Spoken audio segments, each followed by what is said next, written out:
एक देश जिसने शुरुआत की थी टूटी सड़कों, खाली खजाने और फूके सपनों से, लेकिन आज वही देश दुनिया की सबसे तेज अर्थव्यवस्था बनने के कगार पर है। सवाल ये नहीं कि भारत कैसे बदला, सवाल ये है किसने बदला, कैसे बदला और असल कीमत क्या थी। आज सच सामने आएगा। चैप्टर 1, 1947, खाली पेट भरे हुए सपने।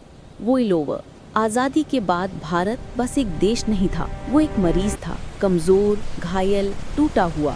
17% साक्षरता, 90% लोग गरीबी में, और सबसे बुरा, अपनी तकदीर खुद लिखने के लिए कोई रोड मैप नहीं। ऐसे समय में भारत ने पहली बार सोचा डेवलपमेंट प्लान, यानी भविष्य की एक ब्लूप्रिंट। लेकिन इस ब्लूप्रिंट के पीछे कौन था? राजनेता, अर्थशास्त्री, विदेशी सलाहकार या कुछ और शक्तियां जिनका नाम इतिहास की किताबों में नहीं है। Chapter 2, 1950s, 5-year plans, the silent Gamble.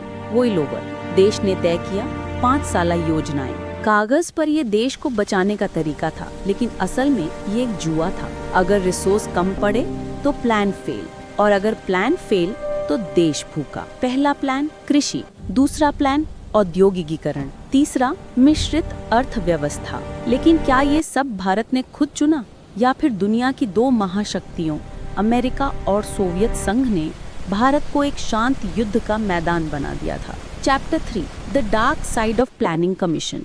Voice over. Planning commission, नाम तो लोकतंत्र का लगता था, लेकिन अंदर ये एक दरबार था। कुछ गिने चुने लोग पूरे देश की किस्मत लिखते थे। सड़क कहाँ बनेगी, बिजली कहाँ पहुँचेगी, किसे फंड मिलेगा, किसे नहीं। और इसी दौर में भारत ने पहली बार सीखा, विकास सिर्फ इंजीनियरिंग नहीं होता, ये राजनीति है, और राजनीति हमेशा साफ नहीं होती। Chapter 4, 1960s, the hunger years. Voice over. 1960s, अकाल, भूख, युद्ध, करेंसी क्राइसिस, ये वो समय था जब देश हिल चुका था। तभी अचानक एक नई लड़ाई शुरू हुई, फूड वर्सेस फ्रीडम। अमेरिका ने कहा गेहूं देंगे, लेकिन शर्तों पर। भारत ने कहा शर्तें नहीं मानेंगे। और फिर दुनिया ने देखा, किसान भारत के असली नायक बने। ग्रीन रेवोल्यूशन आया, देश भूख से लड़ा और जीता। लेकिन सवाल रहा, क्या ग्रीन रेवोल्यूशन एक विकास योजना थी या खेती को कॉर्पोरेटाइज करने की एक शुरुआती चाल?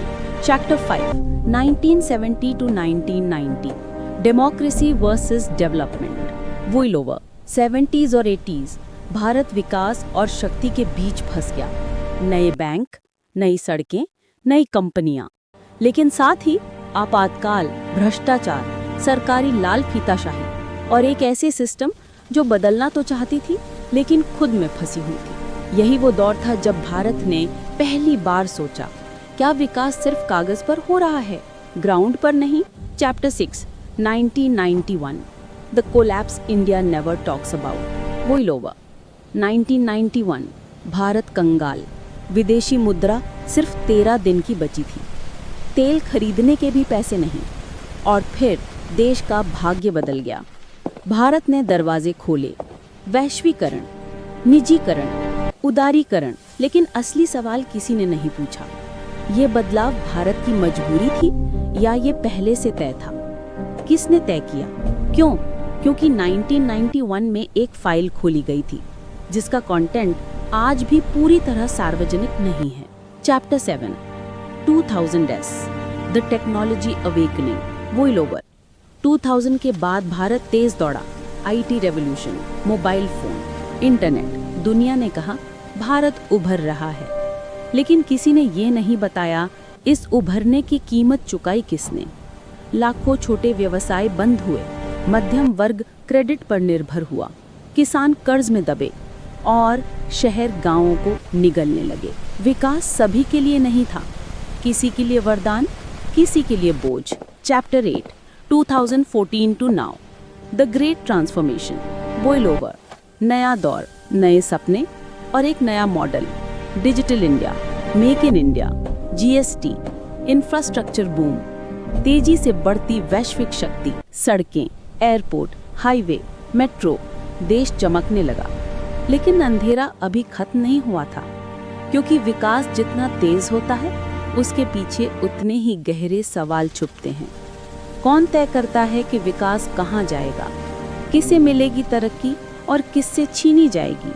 Final chapter, the shocking truth, mind blowing twist. Voile over. 75 साल में भारत कई बार बदला, सरकारें बदली, पॉलिसीज बदली, सिस्टम बदला, लेकिन सच कभी नहीं बदला। भारत को आगे बढ़ाने वाला सिर्फ एक ही व्यक्ति है और वो है भारतीय नागरिक। न सरकार, न प्लानिंग कमीशन, न नीतियां। हर बार जब देश गिरा, किसी किसान ने उसे उठाया, किसी मजदूर ने उसे बनाया, किसी वैज्ञानिक ने उसे आगे बढ़ाया, किसी युवा ने उसे नया सपना दिया। भारत का विकास किसी योजना से नहीं हुआ, भारत का विकास भूख से हुआ। तरक्की की भूख, सम्मान की भूख, भविष्य की भूख। और ये कहानी अभी खत्म नहीं हुई है, क्योंकि भारत का नया विकास प्लान आप लिखेंगे, आप चलाएंगे, आप बदलेंगे। और शायद ये दुनिया का पहला देश होगा जिसका असली विकास किसी सरकार ने नहीं बल्कि जनता ने किया।